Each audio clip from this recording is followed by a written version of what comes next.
ইসলামী ব্যাংকে ঘিরে চলমান অস্থিরতায় উদ্বেগ প্রকাশ করেছে ব্যাংকের প্রধান নির্বাহীদের সংগঠক অ্যাসোসিয়েশন অব ব্যাংকার্স বাংলাদেশ। বুধবার বাংলাদেশ ব্যাংকের গভর্নর মোহাম্মদ মোস্তাকুর রহমানের সঙ্গে বৈঠক শেষে এই উদ্বেগের কথা জানান এবিবির চেয়ারম্যান ও সিটি ব্যাংকের এমডি মাসরুর আরেফিন।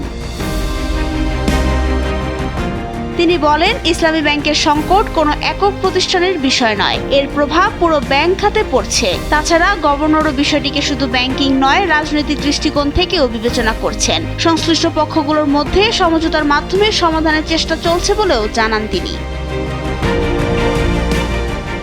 মাসরুর আরেফিন বলেন, ব্যাংক খাতে সুশাসন প্রতিষ্ঠায় গভর্নর কঠোর অবস্থানের কথা জানিয়েছেন। তিনি ব্যাংকগুলোর প্রধান নির্বাহীদের রাজনৈতিক চাপ উপেক্ষা করে পেশাদারিত্ব বজায় রাখার আহ্বান জানান। পাশাপাশি ক্রেডিট ইনফরমেশন ব্যুরোতে নির্ভুল তথ্য সরবরাহের নির্দেশও দেন।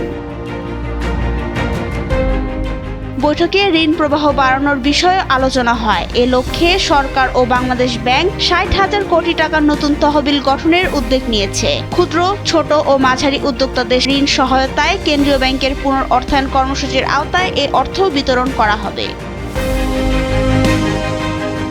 নাবিলা রহিম, সময়ের আলো।